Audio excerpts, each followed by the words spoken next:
essa com certeza é a coisa que eu não consigo entender entre alguns cristãos. O que que é? Que eu nem falei, né? São aquelas pessoas que têm medo de ler Apocalipse. Você já viu aquelas pessoas? Não, nunca li Apocalipse. Dê-me livre ler Apocalipse. Não dá para entender essas pessoas. Eu não consigo entender também as pessoas que colocam o terror psicológico nas outras pessoas para não ler Apocalipse. Eu não entendo o cristão que fala para outro cristão, não leia Apocalipse. Você não está preparado para ler Apocalipse. Às vezes tem até pastor que instrui a pessoa a não ler Apocalipse. Eu sei que às vezes o medo, não é nem o medo, a preocupação é porque a pessoa lê e tente ensinar outras pessoas, sem entender realmente o que aquelas profecias estão querendo dizer. Só que eu não entendo é a pessoa dizer que tem medo. Porque olha o que diz, olha o que diz. Quando a gente começa a ler Apocalipse, capítulo 1, olha como João começa. Revelação de Jesus Cristo, que Deus lhe concedeu para mostrar a seus servos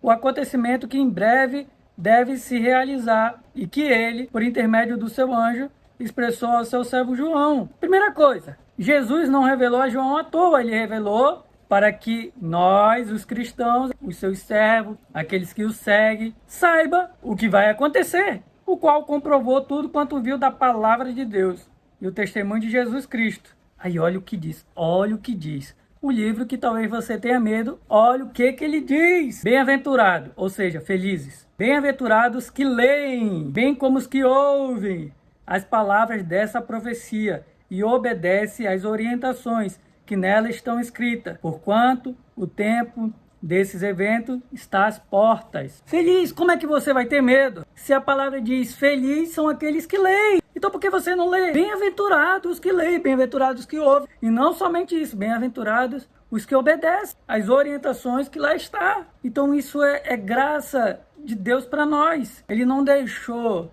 escrito o Apocalipse para você ter medo, mas ele deixou escrito, ele revelou o que ia acontecer para você saber, para você ficar atento aos sinais. E não somente isso, mas para você saber, para nós sabermos o nosso fim, entre aspas, o nosso fim, que é glorioso. O que vai acontecer com os salvos. E você está com medo. Você está deixando de saber o que Deus preparou para você, porque você está com medo, porque alguém, né, fez aquela pressão psicológica, aquele terror psicológico para você não ler. Então, se eu fosse você que nunca leu o Apocalipse, que tem medo, deixa esse medo de lado, porque são coisas maravilhosas que Jesus revelou para você ficar sabendo, para você ficar atento, porque bem-aventurados os que lêem e bem-aventurados os que obedecem às orientações que está no livro.